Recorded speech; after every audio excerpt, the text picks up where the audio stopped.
বাউলদের অনেক গান আছে যে গানের অর্থ আমরা জানি না। এদের একটা রহস্যের বিষয় হলো এরা বলে একটা, উদ্দেশ্য না আরেকটা। আরবিতে এটাকে ইস্তেআরা বলে। বুঝে আসছে কথা? শব্দ বলে একটা, উদ্দেশ্য আরেকটা, খুব কৌশলে।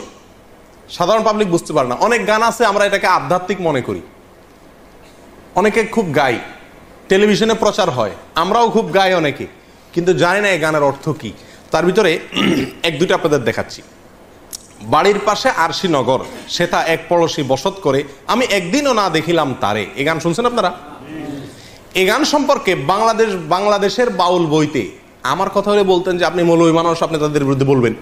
আমার কথা না, বাংলাদেশে কোনো মৌলবীর কথা না, বাউলদের মানে পৃষ্ঠপোষক বলা যেতে পারে লালন একাডেমির পরিচালক ডক্টর চৌধুরী তার বাংলাদেশের বাউল বইতে বলতেছেন যে এই গানটাকে আমাদের দেশে মানুষ অনেক উচ্চ মার্গের আধ্যাত্মিক গান মনে করলেও এই গানে যা বলা আছে সেটা নিছক যৌনতা, যৌনতার বিভিন্ন কথাকে ইশারা ইঙ্গিতে বোঝানো হয়েছে। কথা আমার না, কথা ডক্টর চৌধুরীর। এবং 368 থেকে 369 নম্বর পৃষ্ঠায় এই গানের বিশ্লেষণ সেই বইতে আছে, কেউ দেখে নিতে পারে। আচ্ছা, লালনের আরো বহু গান আছে, মানে আমি প্রায় সবগুলো কবিতা পড়ার চেষ্টা করছি আজ অনেক দিন থেকে, প্রায় 1.5 বছর থেকে চেষ্টা করতেছি নিয়ে পড়াশোনা করতে। তো যতগুলো গান আমার চোখে পড়ছে, যতগুলো কবিতা চোখে পড়ছে, তার বেশিরভাগ কবিতার সার মর্ম হলো যৌনতা, কিভাবে যৌনতা করবে, কিভাবে সাধন করবে, এগুলা পদ্ধতি বাস। আরেকটা কবিতা শুনেন, আমি কি সন্ধানে যাই সেখানে, মনের মানুষ যেখানে, আধার গড়ে জ্বলছে বাতি দিবারাতি নাই সেখানে, যেতে পথে কাম নদীতে। যারা বাংলা বুঝেন তাদেরকে ব্যাখ্যা করার দরকার নাই, কাম শব্দের অর্থ জানেন আপনারা শুদ্ধ বাংলায়? যেতে পথে কাম নদীতে, পাড়ি দিতে ত্রিবেণে, কত ধনির ধারা যাচ্ছে মারা, পইড়ে নদীর তোর তুফানে, রসিক যারা চতুর তারাই নদীর ধারা চিনে, উজান্তরি যাচ্ছে বে তারাই স্বরূপ সাধন জানে। মনে হয় যে নদীর ঢেউটা বলা হচ্ছে, জি না। বিশ্বাস করেন এমন কিছু ব্যাখ্যা আছে এই সমস্ত গানের যেগুলো আমি আপনাদের সামনে খুলে বলতে পারবো না, আপনাদেরকে বুঝে নিতে হবে। আরেকটা গান আছে খুব জনপ্রিয়, আফসোসের বিষয়, বাংলাদেশের ক্লাস 9-এর শিক্ষার্থীদেরকে পড়ানো হয়, সিলেবাসের অন্তর্ভুক্ত। এই গানটা আমরা অনেকেই জানি এবং বলি নিজেরা। সেটা কি? সময় গেলে সাধন হবে না। এই গানটা জানেন আপনারা? শুনছেন এই গানটা? সময় গেলে সাধন হবে না। এই গানটার অর্থ ব্যাখ্যা এত নোংরা, এত নিকৃষ্ট, বিশ্বাস করেন যদি সেটা বলতে যাই তো মানে সোজা কথা আমাকে চরম নির্লজ্জ হতে হবে, এটা আমার দ্বারা সম্ভব না। আমি খুলে আপনাকে বলতে পারবো না এই গানের পুরো ব্যাখ্যা, তবে কিছু ইঙ্গিত দিব। শুনেন পুরো গানটা, শুনেন কবিতাটা শুনেন। সময় গেলে সাধন হবে না, দিন থাকিতে দিনের সাধন কেন করলে না, জানো না মন খালে বিলে মিন থাকে না জল শুকালে, কি হয় তারে বাদল দিলে শুকনা নদীর মোহনা, অসময়ে কৃষি করে মিশামিশি খেটে মরে, গাছ যদি হয় বীজের জোরে তবুও ফল তো ধরে না। এই গানের খোলাসা কথা আমি আপনাদেরকে বলি। বলা হচ্ছে যারা বাউল, যারা ফকির, যারা সাধনা করবে, এদেরকে বলা হচ্ছে আরে বেটা, দিন থাকতে দিনের সাধন করলি না, সময় থাকলে সাধন করতে হবে, সময় চলে গেলে সাধন করে লাভ হবে না। সময়টা কি?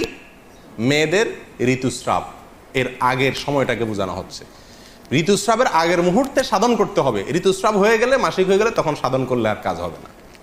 এ হলো খোলাসা কথা, আর এর চেয়ে বেশি আমি আপনাকে ব্যাখ্যা করে বলতে পারছি না।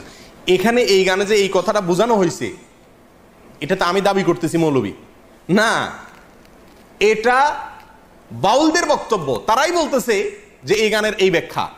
রেফারেন্স নেবেন, একটা একটা করে নেন। এই গানের সময়, সাধন, মিন, বীজ, কৃষি এসব শব্দ যৌনকর্ম সংশ্লিষ্ট বিভিন্ন পরিভাষা। লালন গবেষক নেয়ামত আলী এবং বাংলাদেশের নেয়ামত আলী বলেছেন, এটা আমার বক্তব্য না, লালন গবেষক বলতেছেন যে এই শব্দগুলো দ্বারা বিভিন্ন যৌন কর্মের বিভিন্ন মুহূর্ত, বিভিন্ন সময়, বিভিন্ন পরিভাষাকে বোঝানো হয়েছে। আর বাংলাদেশের বাউল বইতে 357 নম্বর পৃষ্ঠায় এই একই কথা বলা হয়েছে যে এই গানটা অনেকে মনে করে আধ্যাত্মিক গান, সময় গেলে সাধন হবে না, মানে আল্লাহর যাওয়ার জন্য এবার বন্দি করতে বলতেছে না, এখানে সেক্স করতে বলতেছে, যৌনচার করতে বলা হচ্ছে। জেনা করতে বলা হচ্ছে এবং তার সময় বলা হচ্ছে কখন করতে হবে কখন করা যাবে না। আর এটাই খুব পরম, এটা ক্লাস 9-এ বাচ্চাদেরকে পড়ানো হয় আমাদের দেশে। এবং বাউল লালন পরিভাষা নামে একটা বই আছে, এই বইয়ের 80 নম্বর পৃষ্ঠায় এই গানের একই ব্যাখ্যা করা হয়েছে যে এটা পুরাটা যৌনতার কথা, কিন্তু আমরা সাধারণ মানুষ হয়তো জানিও না।